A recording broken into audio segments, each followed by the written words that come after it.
سيقول السفهاء من الناس ما ولاهم عن قبلتهم التي كانوا عليها قل لله المشرق والمغرب يهدي من يشاء إلى صراط مستقيم.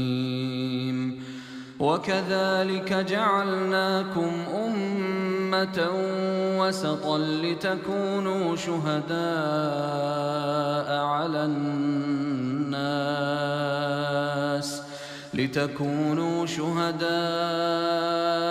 على الناس ويكون الرسول عليكم شهيدا. وما جعلنا القبلة التي كنت عليها إلا لنعلم من يتبع الرسول ممن ينقلب على عقبيه وإن كانت لكبيرة إلا على الذين هدى الله وما كان الله ليضيع إيمانكم إن الله بالناس لرءوف رحيم. قد نرى تقلب وجهك في السماء فلنولينك قبلة ترضاها فول وجهك شطر المسجد الحرام وحيث ما كنتم فولوا وجوهكم شطره وإن الذين أوتوا الكتاب ليعلمون أنه الحق من ربهم وما الله بغافل عما يعملون.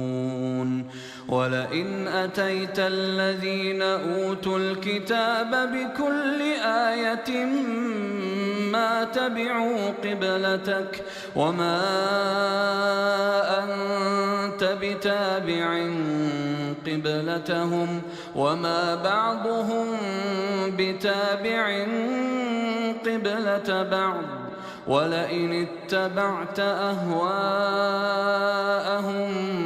من بعد ما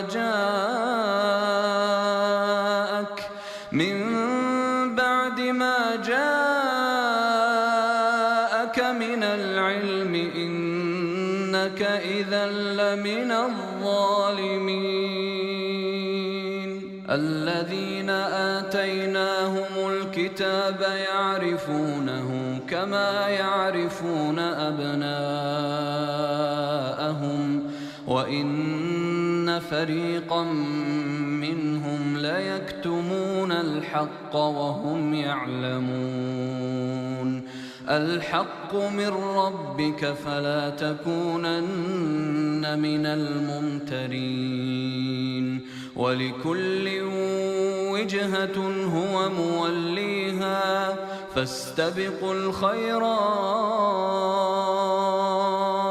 أينما تكونوا يأت بكم الله جميعا إن الله على كل شيء قدير. ومن حيث خرجت فول وجهك شطر المسجد الحرام وإنه للحق من ربك وما الله بغافل عما تعملون. ومن حيث خرجت فول وجهك شطر المسجد الحرام وحيث ما كنتم فولوا وجوهكم شطره لئلا يكون للناس عليكم حجة إلا الذين ظلموا منهم فلا تخشوهم واخشوني ولأتم نعمتي عليكم ولعلكم تهتدون. كما أرسلنا فيكم رسولا منكم يتلو عليكم آياتنا ويزكيكم ويعلمكم الكتاب والحكمة ويعلمكم ما لم تكونوا تعلمون فاذكروني أذكركم واشكروا لي ولا تكفرون. يا أيها الذين آمنوا استعينوا بالصبر والصلاة إن الله مع الصابرين. ولا تقولوا لمن يقتل في سبيل الله أموات بل أحياء ولكن لا تشعرون. ولنبلونكم بشيء من الخوف والجوع ونقص من الأموال والأنفس والثمرات وبشر الصابرين الذين إذا أصابتهم مصيبة قالوا إنا لله وإنا إليه راجعون. أولئك عليهم صلوات من ربهم ورحمة وأولئك هم المهتدون. إن الصفا والمروة من شعائر الله فمن حج البيت أو اعتمر فلا جناح عليه أن يطوف بهما ومن تطوع خيرا فإن الله شاكر عليم. إن الذين يكتمون ما أنزلنا من البينات والهدى من بعد ما بيناه للناس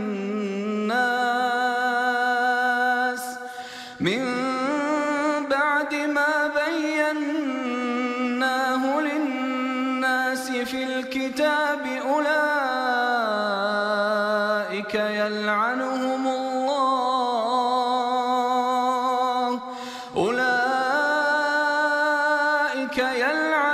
الله ويلعنهم اللاعنون إلا الذين تابوا وأصلحوا وبينوا فأولئك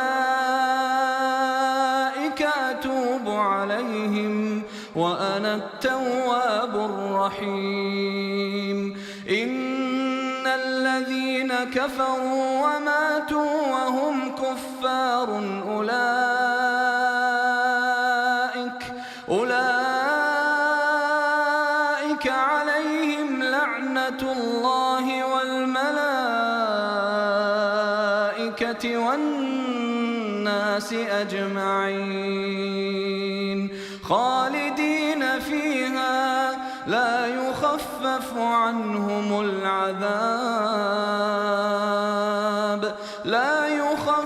عنهم العذاب ولا هم ينظرون. وإلهكم إله واحد لا إله إلا هو الرحمن الرحيم. إن في خلق السماوات والأرض واختلاف الليل والنهار والفلك التي تجري في البحر بما ينفع الناس وما أنزل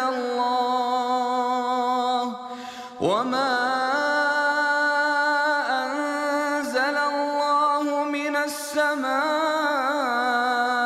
من ماء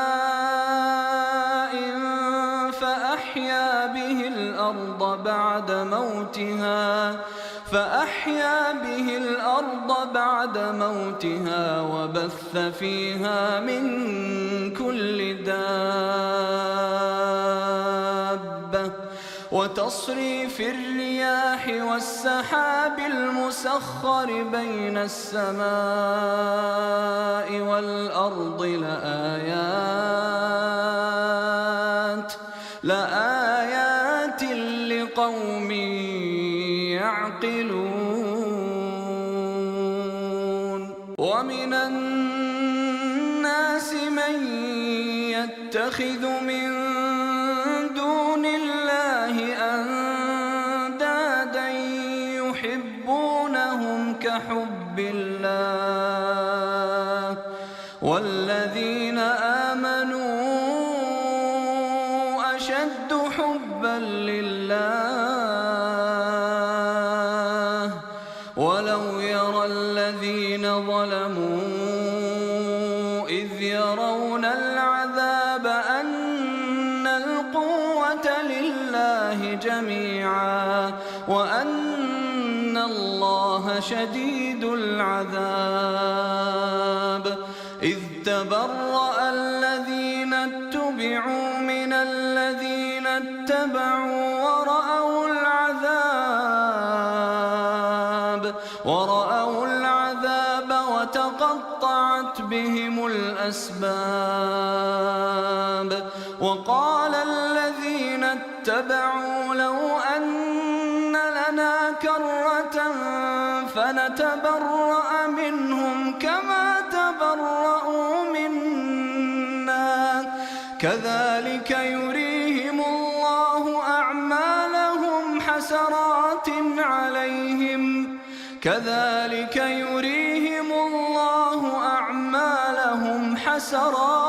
عليهم وما هم بخارجين من النار يا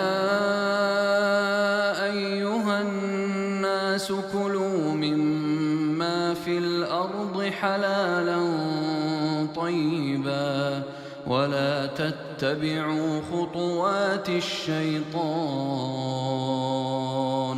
إنه لكم عدو مبين إنما يأمركم بالسوء والفحشاء وأن تقولوا على الله ما لا تعلمون وإذا قيل لهم اتبعوا ما أنزل الله قالوا بل نتبع ما ألفينا عليه آباءنا أولو كان آباؤهم لا يعقلون شيئا ولا يهتدون ومثل الذين كفروا كمثل الذي ينعق بما لا يسمع إلا دعاء ونداء صم بكم عمي فهم لا يعقلون يا أيها الذين آمنوا كلوا من طيبات ما رزقناكم واشكروا لله إن كنتم إياه تعبدون إنما حرم عليكم الميتة والدم ولحم الخنزير وما أهل به لغير الله فمن اضطر غير باغ ولا عاد فلا إثم عليه إن الله غفور رحيم. إن الذين يكتمون ما أنزل الله من الكتاب ويشترون به ثمنا قليلا أولئك ما يأكلون في بطونهم إلا النار ولا يكلمهم الله يوم القيامة ولا يزكيهم ولهم عذاب أليم. أولئك الذين اشتروا الضلالة بالهدى والعذاب بالمغفرة فما أصبرهم على النار ذلك بأن الله نزل الكتاب بالحق وإن الذين اختلفوا في الكتاب لفي شقاق بعيد. ليس البر أن تولوا وجوهكم قبل المشرق والمغرب ولكن البر من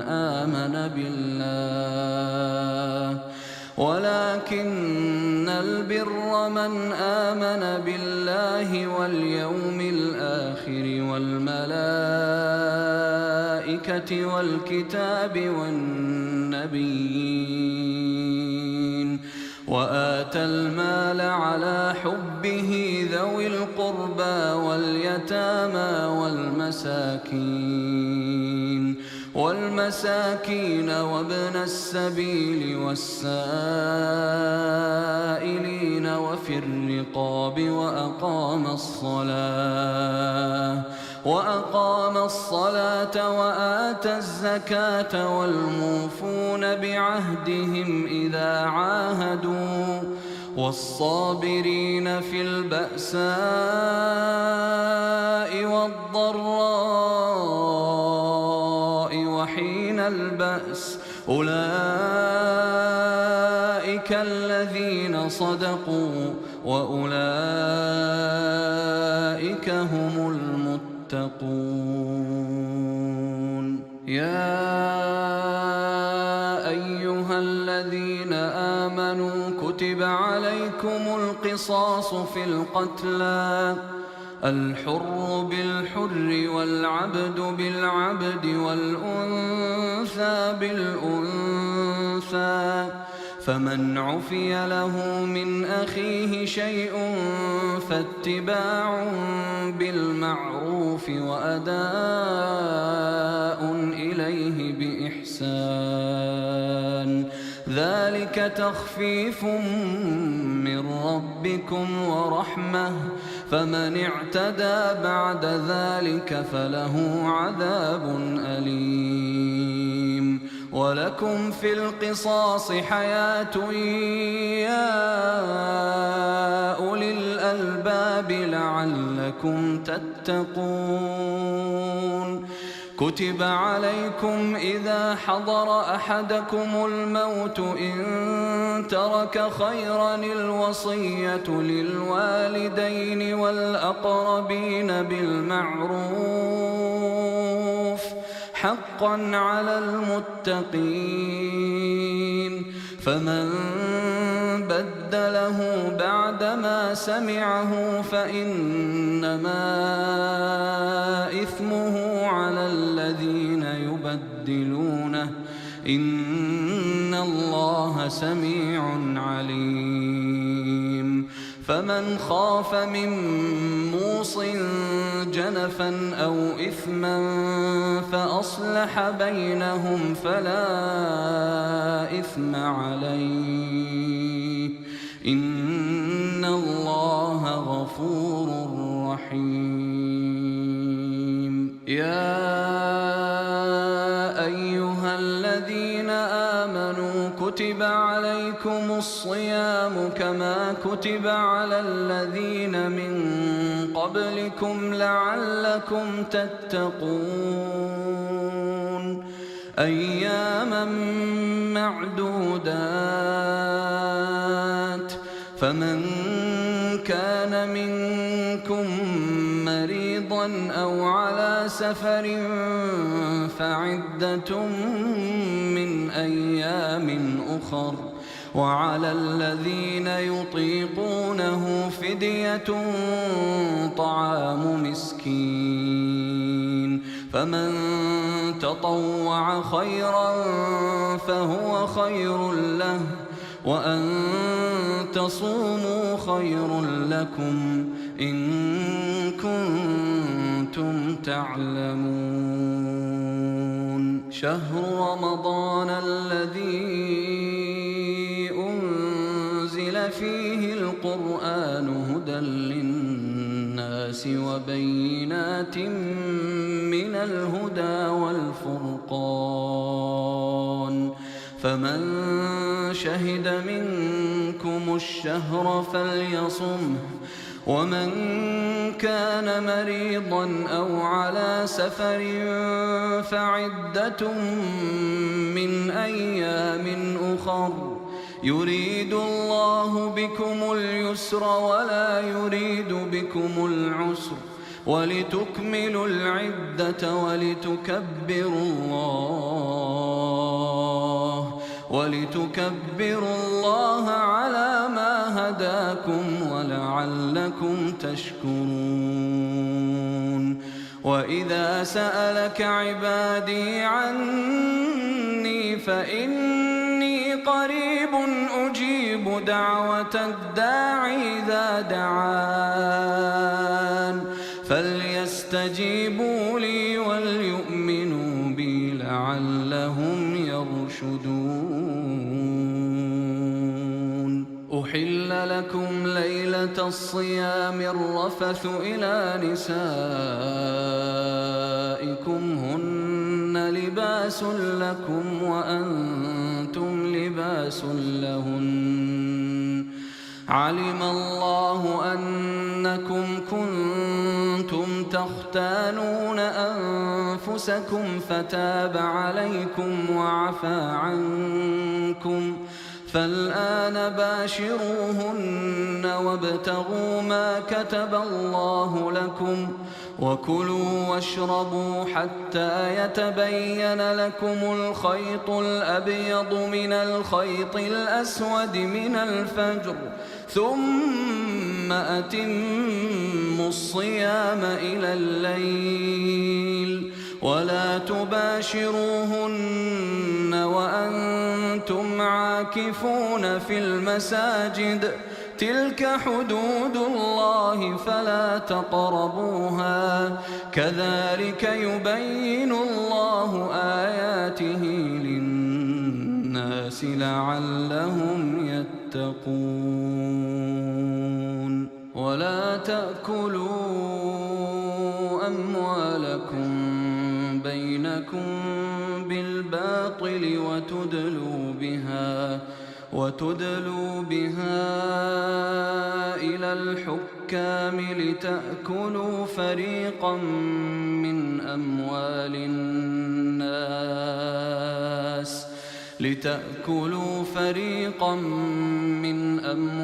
الناس بالإثم وأنتم تعلمون.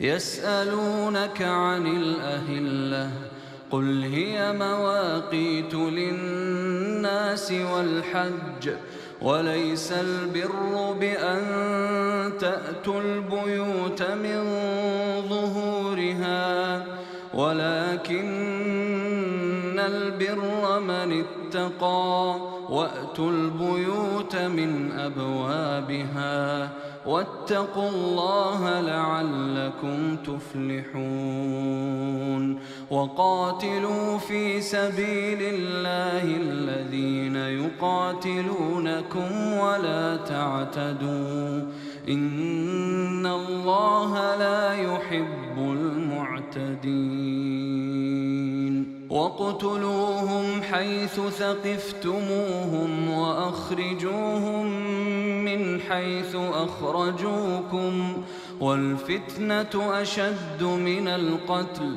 ولا تقاتلوهم عند المسجد الحرام حتى يقاتلوكم فيه فإن قاتلوكم فاقتلوهم كذلك جزاء الكافرين فإن انتهوا فإن الله غفور رحيم وقاتلوهم حتى لا تكون فتنة ويكون الدين لله فإن انتهوا فلا عدوان إلا على الظالمين الشهر الحرام بالشهر الحرام والحرمات قصاص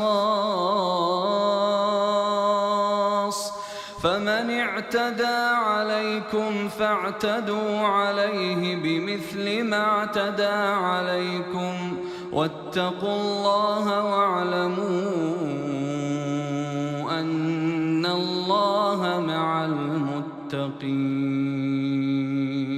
وأنفقوا في سبيل الله ولا تلقوا بأيديكم إلى التهلكة وأحسنوا إن الله يحب المحسنين وأتموا الحج والعمرة لله فإن أحصرتم فما استيسر من الهدي ولا تحلقوا رؤوسكم حتى يبلغ الهدي محله فمن كان منكم مريضا أو به أذى من رأسه ففدية من صيام أو صدقة أو نسك فإذا أمنتم فمن تمتع بالعمرة إلى الحج فما استيسر من الهدي فمن لم يجد فصيام 3 أيام في الحج و7 إذا رجعتم تلك 10 كاملة ذلك لمن لم يكن أهله حاضر المسجد الحرام واتقوا الله واعلموا أن الله شديد العقاب الحج أشهر معلومات فمن فرض فيهن الحج فلا رفث ولا فسوق ولا جدال في الحج وما تفعلوا من خير يعلمه الله وتزودوا فإن خير الزاد التقوى واتقون يا أولي الألباب ليس عليكم جناح أن تبتغوا فضلا من ربكم فإذا أفضتم من عرفات فاذكروا الله عند المشعر الحرام واذكروه كما هداكم وإن كنتم من قبله لمن الضالين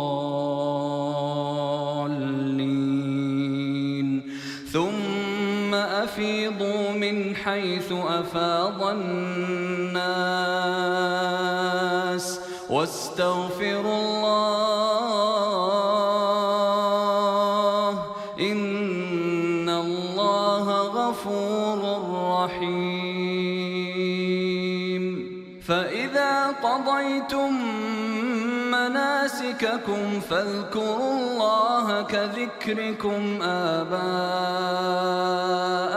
أو أشد ذكرا. فمن الناس من يقول ربنا آتنا في الدنيا وما له في الآخرة من خلاق. ومنهم من يقول ربنا آتنا في الدنيا حسنة وفي الآخرة حسنة وقنا عذاب النار. أولئك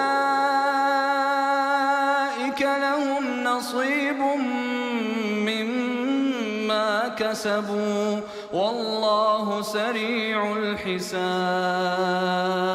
واذكروا الله في أيام معدودات. فمن تعجل في يومين فلا إثم عليه ومن تأخر فلا إثم عليه لمن اتقى. واتقوا الله واعلموا أنكم إليه تحشرون.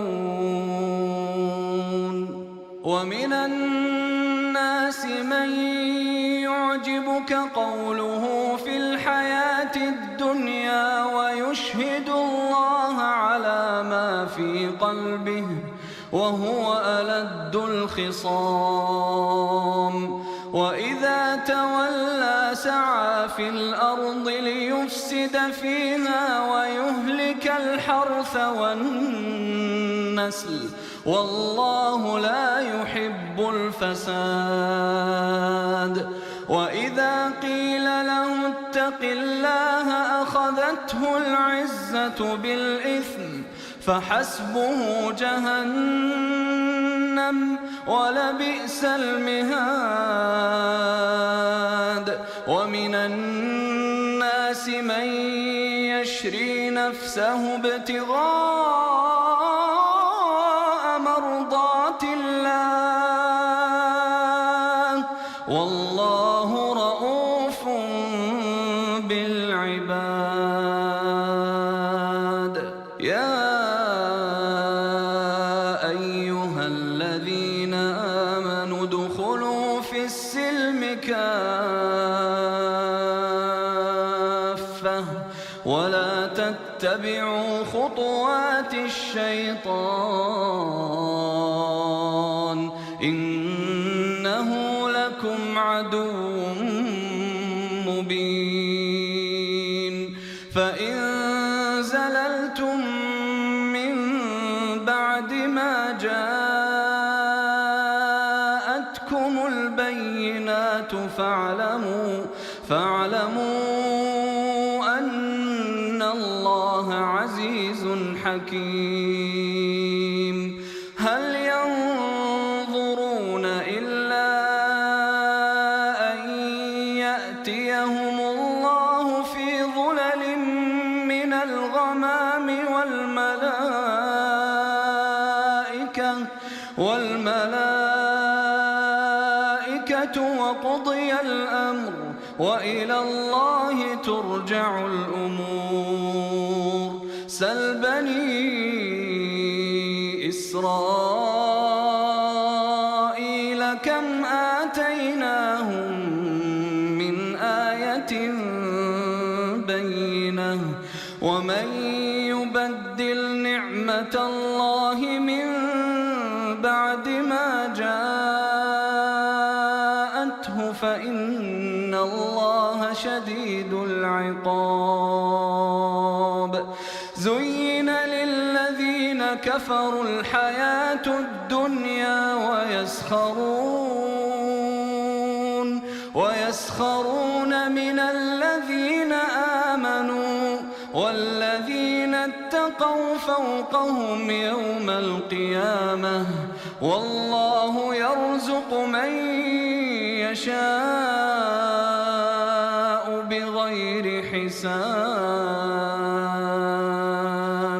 كان الناس أمة واحدة فبعث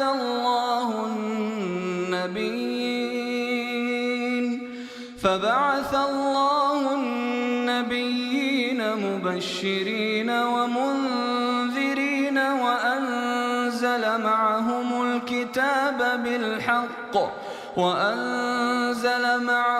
الكتاب بالحق ليحكم بين الناس فيما اختلفوا فيه وما اختلف فيه إلا الذين أوتوه من بعد ما جاءتهم البينات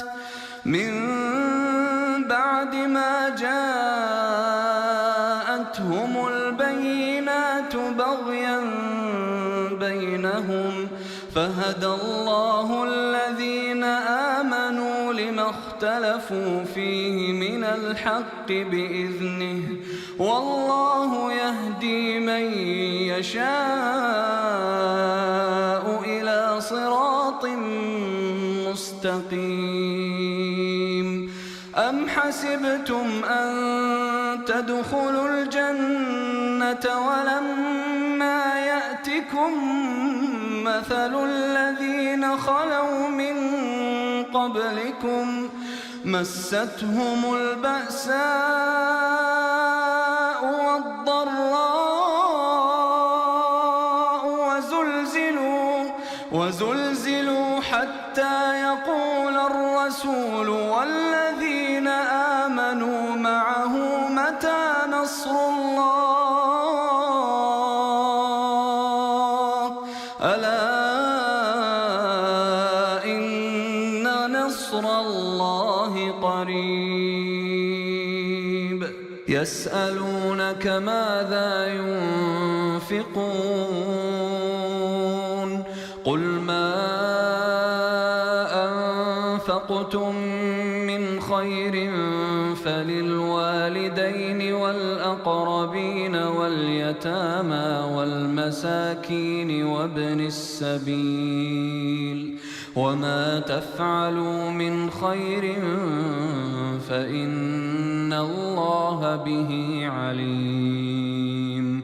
كتب عليكم القتال وهو كره لكم وعسى أن تكرهوا شيئا وهو خير لكم وعسى أن تحبوا شيئا وهو شر لكم والله يعلم وأنتم لا تعلمون. يسألونك عن الشهر الحرام قتال فيه قل قتال فيه كبير وصد عن سبيل الله وكفر به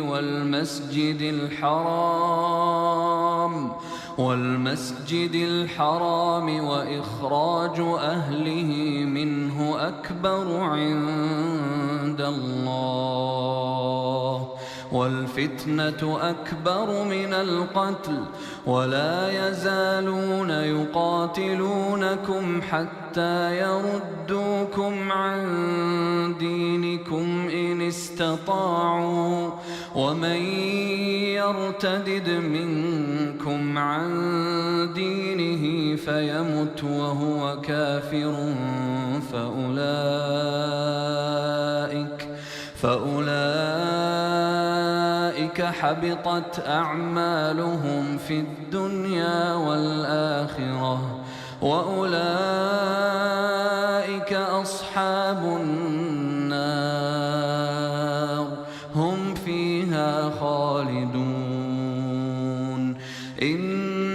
الذين آمنوا والذين هاجروا وجاهدوا في سبيل الله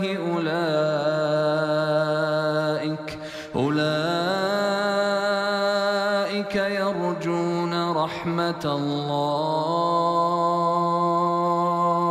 والله غفور رحيم. يسألونك عن الخمر والميسر قل فيهما إثم كبير ومنافع للناس وإثمهما أكبر من نفعهما ويسألونك ماذا ينفقون قل العفو كذلك يبين الله لكم الآيات لعلكم تتفكرون في الدنيا والآخرة. ويسألونك عن اليتامى قل إصلاح لهم خير وإن تخالطوهم فإخوانكم والله يعلم المفسد من المصلح ولو شاء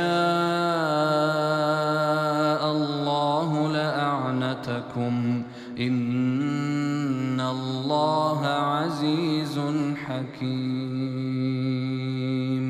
ولا تنكحوا المشركات حتى يؤمن ولأمة مؤمنة خير من مشركة ولو أعجبتكم ولا تنكحوا المشركين حتى يؤمنوا ولعبد مؤمن خير من مشرك ولو أعجبكم أولئك يدعون إلى النار والله يدعو إلى الجنة والمغفرة بإذنه ويبين آياته للناس لعلهم يتذكرون. ويسألونك عن المحيض قل هو أذى فاعتزلوا النساء في المحيض ولا تقربوهن حتى يطهرن فإذا تطهرن فأتوهن من حيث أمركم الله إن الله يحب التوابين ويحب المتطهرين. نساؤكم حرث لكم فأتوا حرثكم أنى شئتم وقدموا لأنفسكم واتقوا الله واعلموا أنكم ملاقوه وبشر المؤمنين. ولا تجعلوا الله عرضة لأيمانكم أن تبروا وتتقوا وتصلحوا بين الناس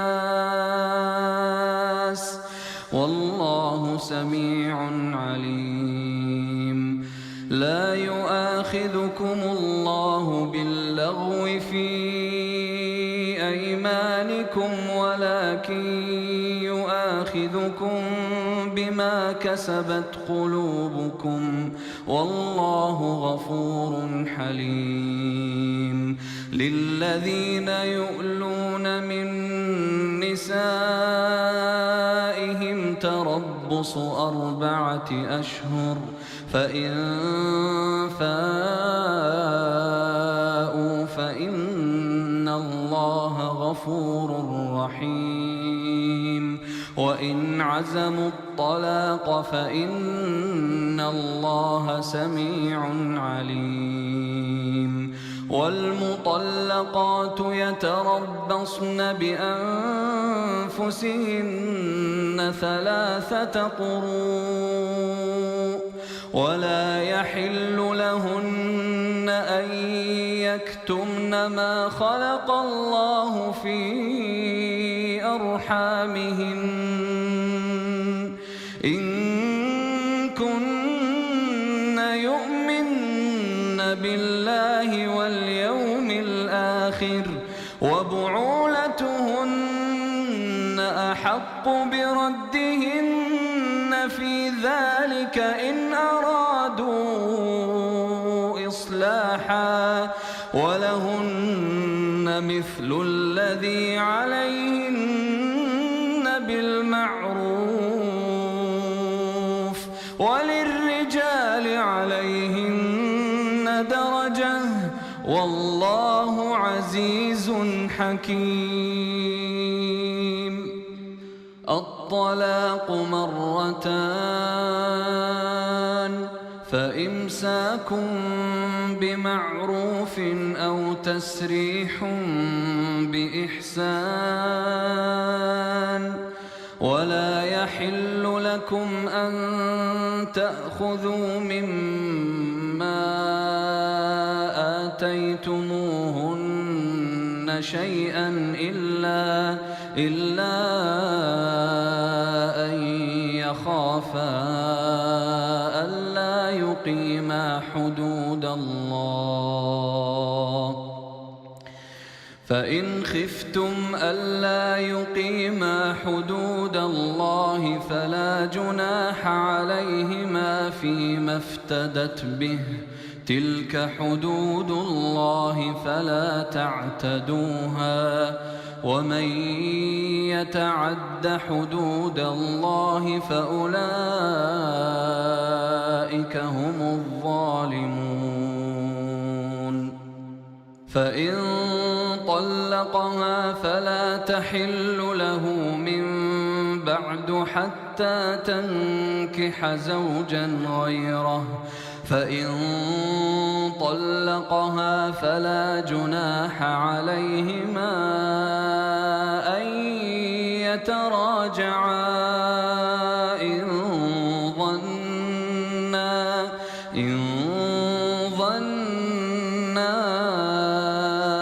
أن يقيما حدود الله وتلك حدود الله يبينها لقوم يعلمون. وإذا طلقتم النساء فبلغن أجلهن فأمسكوهن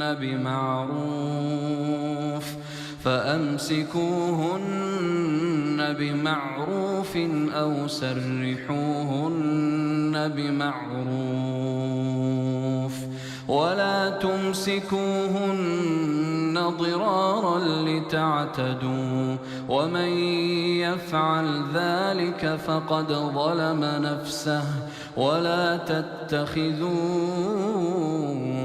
آيات الله هزوا واذكروا نعمة الله عليكم وما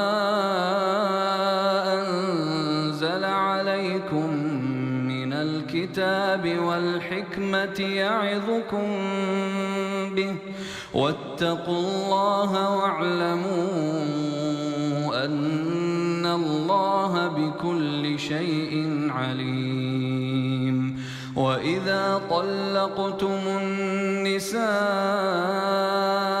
فبلغن أجلهن فلا تعضلوهن أن ينكحن أزواجهن إذا تراضوا بينهم بالمعروف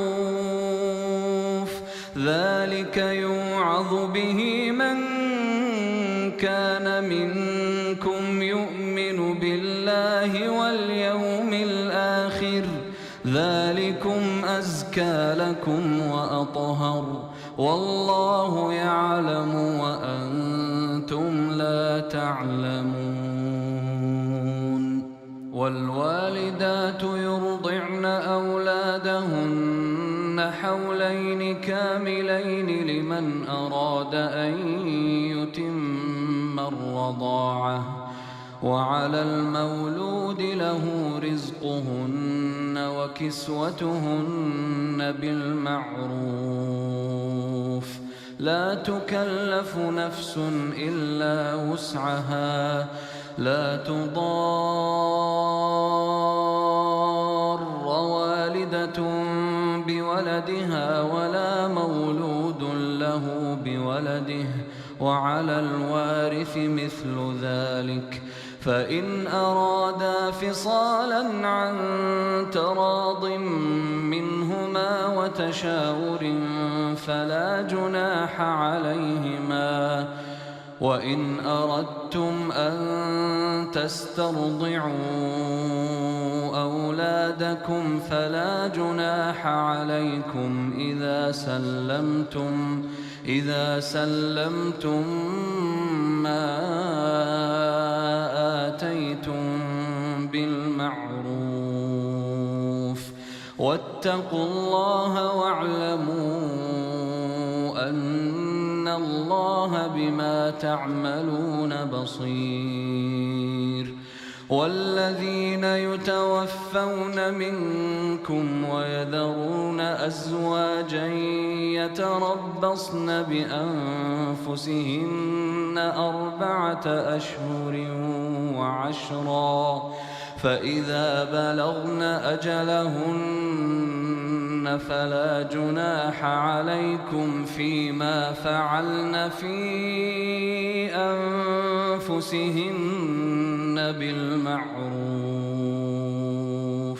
والله بما تعملون خبير. ولا جناح عليكم فيما عرضتم به من خطبة النساء أو أكننتم في أنفسكم، علم الله أنكم ستذكرونهن ولكن لا تواعدوهن سرا إلا أن تقولوا قولا معروفا، ولا تعزموا عقدة النكاح حتى يبلغ الكتاب أجله، واعلموا أن الله يعلم ما في أنفسكم فاحذروا، واعلموا أن الله غفور حليم. لا جناح عليكم إن طلقتم النساء ما لم تمسوهن أو تفرضوا لهن فريضة، ومتعوهن على الموسع قدره وعلى المقتر قدره متاعا بالمعروف، حقا على المحسنين. وإن طلقتموهن من قبل أن تمسوهن وقد فرضتم لهن فريضة فنصف ما فرضتم إلا أن يعفون أو يعفو الذي بيده عقدة النكاح، وأن تعفوا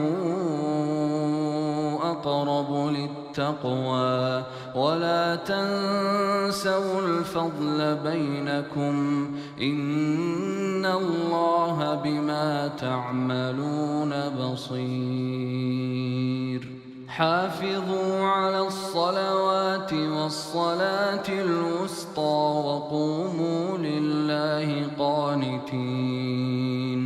فإن خفتم فرجالا أو ركبانا فإذا أمنتم فاذكروا الله كما علمكم ما لم تكونوا تعلمون والذين يتوفون منكم ويذرون أزواجا وصية لأزواجهم متاعا إلى الحول غير إخراج فإن خرجن فلا جناح عليكم فيما فعلن في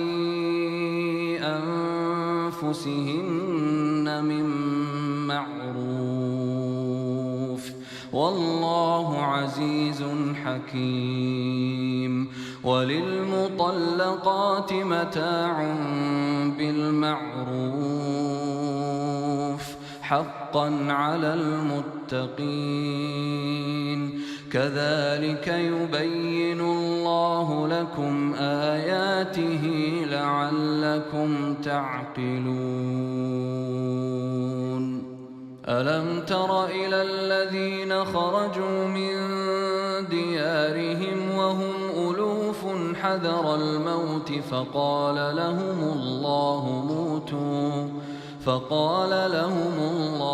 موتوا ثم أحياهم إن الله لذو فضل على الناس ولكن أكثر الناس لا يشكرون وقاتلوا في سبيل الله واعلموا أن الله سميع عليم من ذا الذي يقرض الله قرضا حسنا فيضاعفه له أضعافا كثيرة والله يقبض ويبسط وإليه ترجعون ألم تر إلى الملأ من بني إسرائيل من بعد موسى إذ قالوا لنبي لهم ابعث لنا ملكا نقاتل في سبيل الله قال هل عسيتم إن كتب عليكم القتال ألا تقاتلوا قالوا وما لنا ألا نقاتل في سبيل الله وقد أخرجنا من ديارنا وأبنائنا فلما كتب عليهم القتال تولوا إلا قليلا منهم والله عليم بالظالمين وقال لهم نبيهم إن الله قد بعث لكم طالوت ملكا قالوا أنى يكون له الملك علينا ونحن أحق بالملك منه ولم يؤت سعة من المال قال إن الله اصطفاه عليكم وزاده بسطة في العلم والجسم والله يؤتي ملكه من يشاء والله واسع عليم وقال لهم نبيهم إن آية ملكه أن يأتيكم التابوت فيه سكينة من ربكم وبقية مما ترك آل موسى وآل هارون تحمله الملائكة إن في ذلك لآية لكم إن كنتم مؤمنين. فلما فصل طالوت بالجنود قال إن الله مبتليكم بنهر فمن شرب منه فليس مني ومن لم يطعمه فإنه مني إلا من اغترف غرفة بيده فشربوا منه إلا قليلا منهم فلما جاوزه هو والذين آمنوا معه قالوا لا طاقة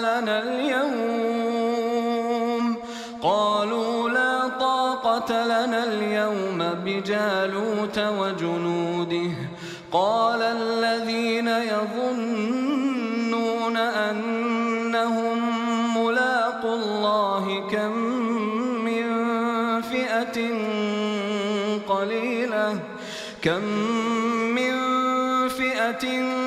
قليلة غلبت فئة كثيرة بإذن الله والله مع الصابرين. ولما برزوا لجالوت وجنوده قالوا ربنا أفرغ